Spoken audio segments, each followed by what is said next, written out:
Hi, I'm Famira, the Diamond Diva, your style translator, and I am the Chief Visionary Officer for Diamond Diva International, which is a boutique style visual branding company.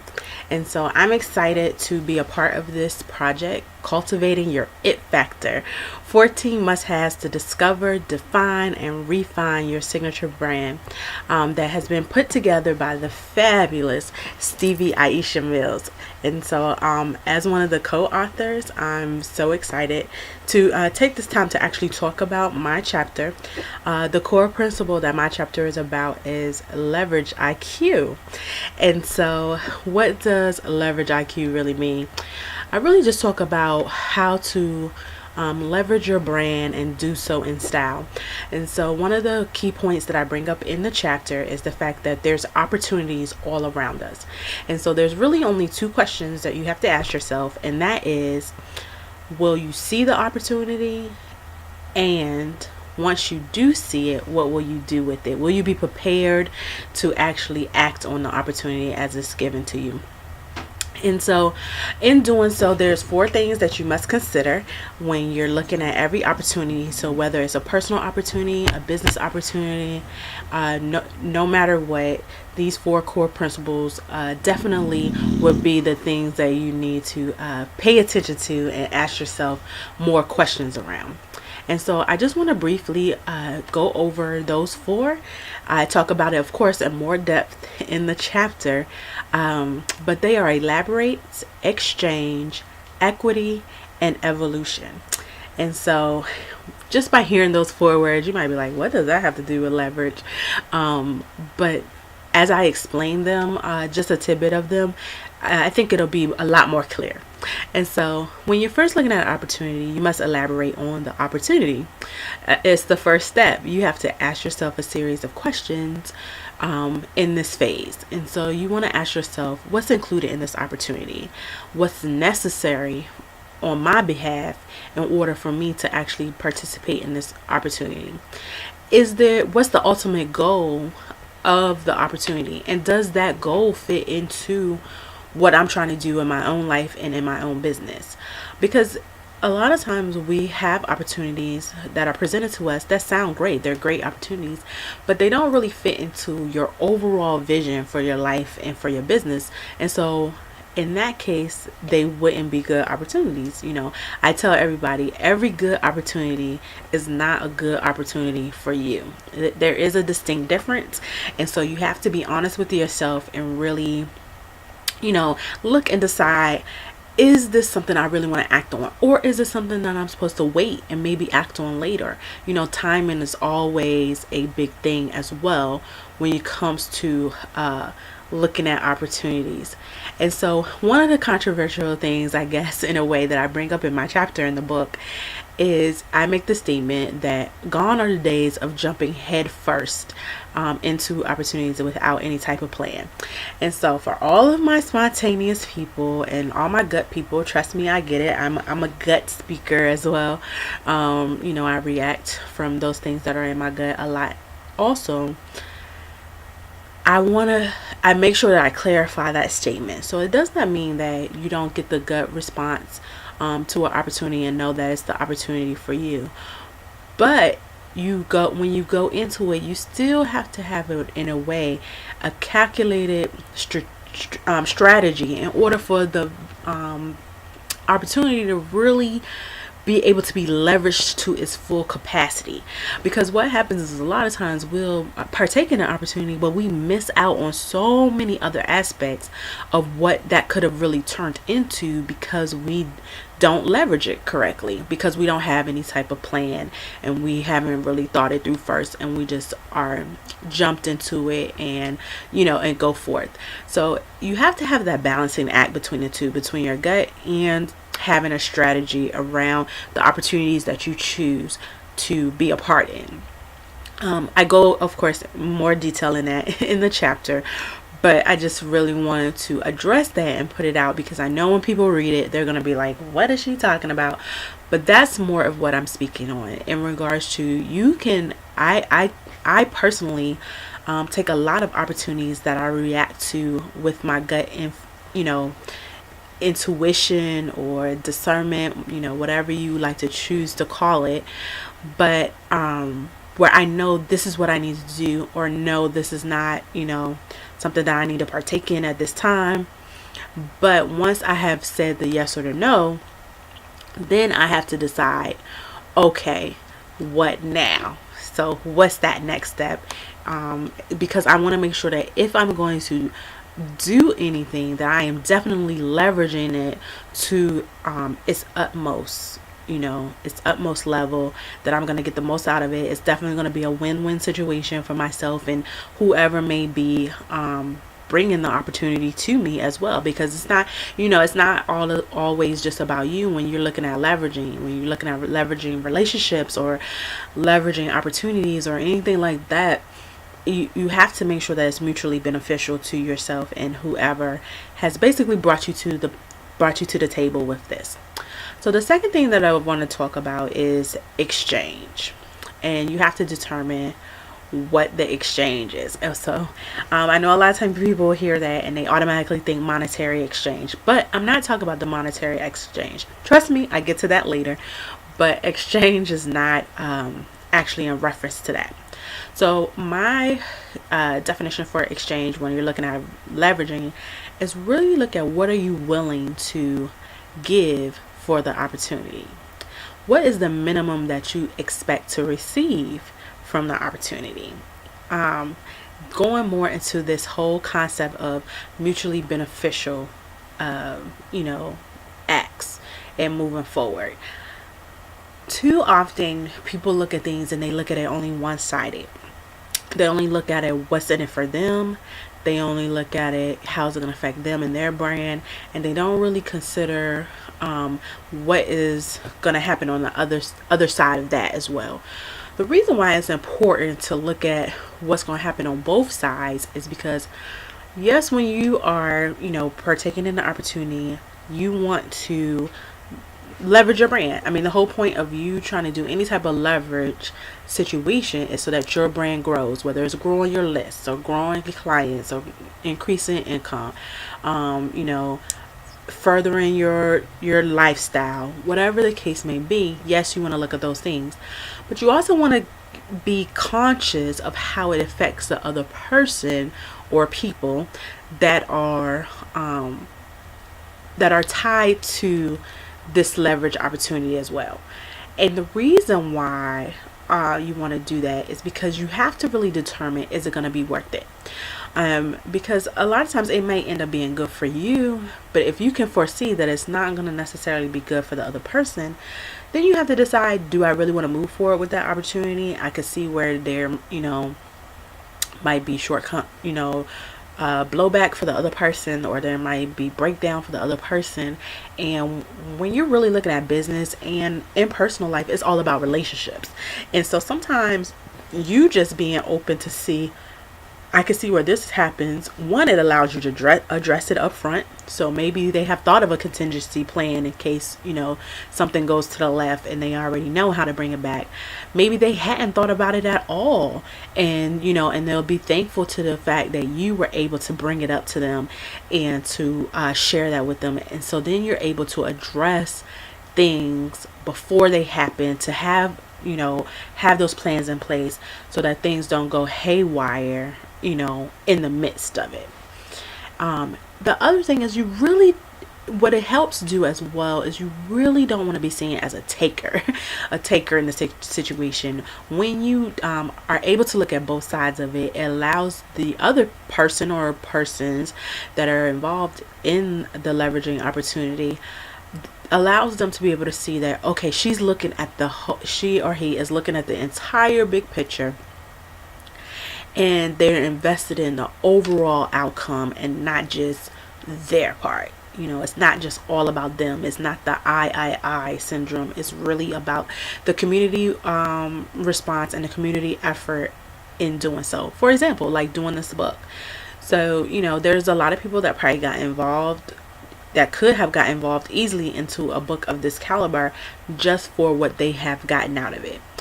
But when you go into it with a different mindset of really about the relationship in the overall project, and how this book, using the book example, this book is going to actually help change lives, then you're able to do the last two steps that I'm going to talk about on another level, because you're able to see bigger pictures. You're able to expound upon, this is just a book at this point, but does it have to stop here? What else can that turn into? What else can that be from a leveraging standpoint? Not only just in direct relation to the book, but also from the relationships that were forged from the process of creating the book. So hopefully you're seeing where I'm going with this, and the power really behind leveraging your brand and doing those different types of things. So what I talk about a little bit as well in the book is I actually list out what I like to call the Diva standards. And so everyone knows me, I'm the Diamond Diva, so I always find some kind of way to kind of bring that back, to the fold. And it's really just about 4 questions that in this process that you have to ask yourself. And one of those questions is, does this opportunity align with the definition of your destiny and the pursuit of your purpose? Does what this doing truly align with that? Because if it doesn't, then you're just wasting time. You're just spinning wheels, and you're doing something that's going to be counterproductive to what your overall purpose here is. No matter how good it may seem, it's not really worth it. The other question you have to ask yourself, does the opportunity cause you to be more intriguing to your target audience? So, for me, with what I do visual branding, but a lot of people see me and my brand and know that I do telesummits. I do a lot of collaborative efforts. And so it made sense that I would write a chapter on leverage, because I have done that the entire time I've had my brand. And to be quite honest, I do it very well, because I recognize the power in leveraging my brand, not only with brands that are bigger than mine, but also with brands that are maybe just starting out, that have potential to grow. Because I look at it, then being able to say, well, I remember when, and I worked with them then. So it's not always has to be that you leverage up. Sometimes you leverage side to side, and sometimes you actually would leverage down, but it still would be worth it, for you if you look at long-term pictures. The third question you ask yourself is, does this opportunity tap into the vision that I have for building my legacy? And so my legacy for me goes far beyond my business. That is the legacy that I'm leaving here on this earth, the actual work that I want to do in the earth, how I want to empower women, how I'm always looking to uplift and to influence sisterhood. So why would I not be in a book full of women, for women, to empower women in business? For me, yes, this book collaboration worked as tapping into my overall vision for building my legacy.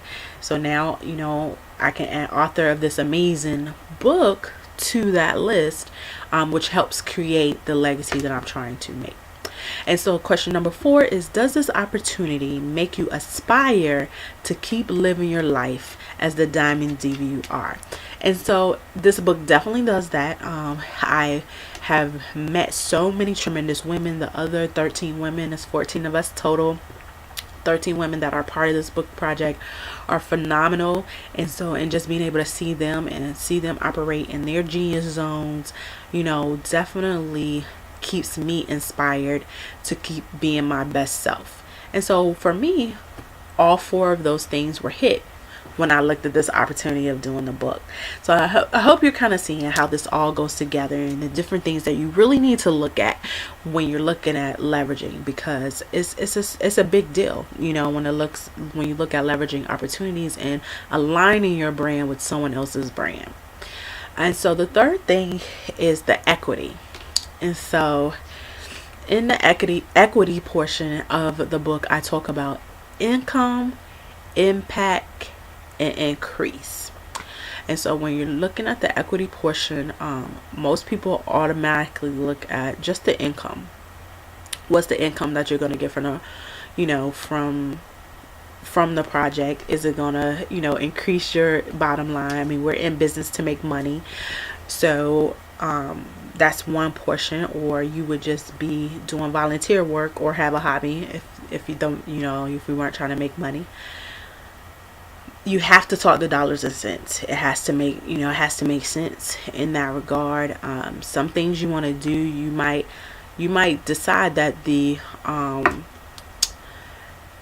impact and the increase outweigh the income, but it makes the opportunity still worth it.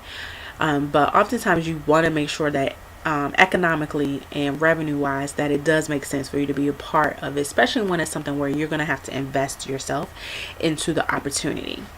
And so you have to look at that. But the other part you want to look at is impact, and the impact that the opportunity is going to have, not only on your brand but in the world, in the message that goes out, all of these different things. What type of overall impact is your brand messaging going to have on those that you're looking to reach? And so you definitely want to look at that. And then the last thing is the increase. And so increase comes in several different ways, and the ones that I list in the book are financially, personal, business growth, as well as spiritual increase. And so you have to look at all those three different things when you're looking at the equity to decide, is this something that's going to be worth me participating in, and it's going to truly leverage me to the next level. And so last but not least is evolution. And so in evolution, you really want to look at how can this one opportunity possibly evolve into something completely different, metamorphosize, and grow into even a bigger opportunity. So oftentimes people, when they look at getting involved in, especially I'll use the book for example, they only look at the book. They say, I got involved in this collaborative book and now I'm an author. If the book goes, best-selling, awesome. Now I'm a best-selling author, and then that's it. But they don't, either they sell the book or they might do some book signings.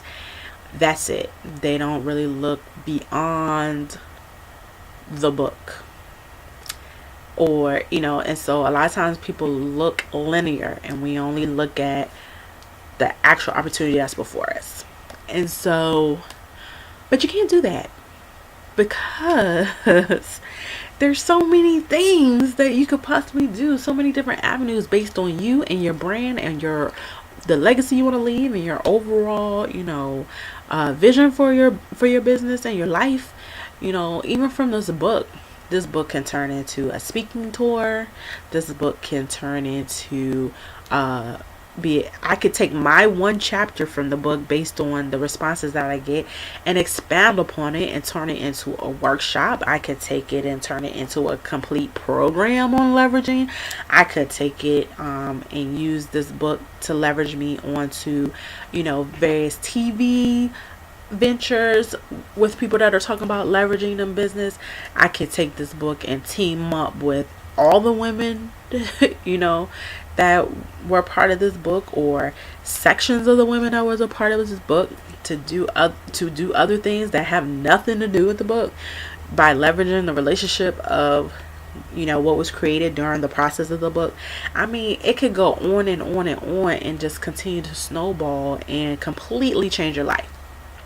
But you have to look at it. You have to really take the time to mastermind around that. So when you are looking to do some type of leverage opportunity, you really have to mastermind around what is it that you're really trying to get. What's your end game? What's your end game from it, and how can you use this leveraging opportunity to spearhead that? And you'll be surprised how many different things that you can actually come up with. And so in the book, I talk about the definition of leverage. The definition of leverage is the power to influence a person or situation to achieve a particular outcome. And another definition is to use something to maximum advantage. And so when you look at that maximum advantage, the maximum advantage of me being a part of Cultivating Your It Factor is not the book. It's not. As great as the book is, the book is phenomenal. Like, I can't wait for people to get their hands on this book. It's really gonna help.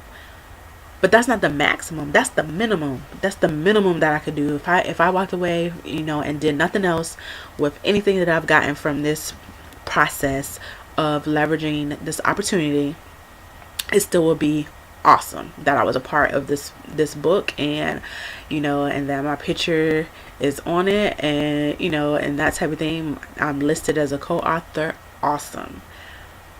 But really, that's the minimum, because I have gone on to work with several different ladies that are part of this book, doing completely different projects that have nothing to do with the book. I have I look at how I can bundle this with other books that I've been a part of. So now I'm helping to establish my expertise even more in my field from the book, which now allows me a gateway to be able to speak more about what I do. I can use the book, like I said, to expound upon my chapter. People ask about leveraging all the time. People ask me about leveraging all the time, even though it's not focally what my business does, because my business is about visual branding and from fashion to digital.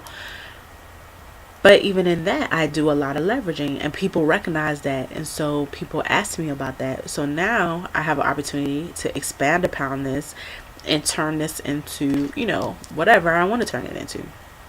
So you really have to look at how can you maximize the opportunities that are really being created for you. And so there's other tidbits that I talk about in the chapter, but I can't give it all away. I need you to get the book. And really just take the time. I mean, myself and the other 13 ladies, we have truly poured into this book and shared from our heart, shared our experiences, and really are looking to help build you up and help you with creating your signature brand, so that you're able to take that brand and change the lives that you are here and meant to change. And so it has been my complete honor to be a part of this process and a part of this journey. And I, as the leveraging IQ person, know that it doesn't stop here, and so I'm looking to see how it continues to evolve and how we just continue to be able to move forward with one another. And I can't wait to hear your stories, your stories from when you read the book, on what did it promote in you, and what did it spark within you, and to continue to move forward and build your brand the way that you envision it to be. Not the way someone else envisioned it, but the way you envision it, in order to touch the people that you're here to touch. And so I just simply leave you with this, and that is to always make sure that you are living your beauty out loud, and that is inner as well as outer. So you all have a great day. I hope that you've enjoyed this, and don't forget, get cultivating your it factor. You have a great day.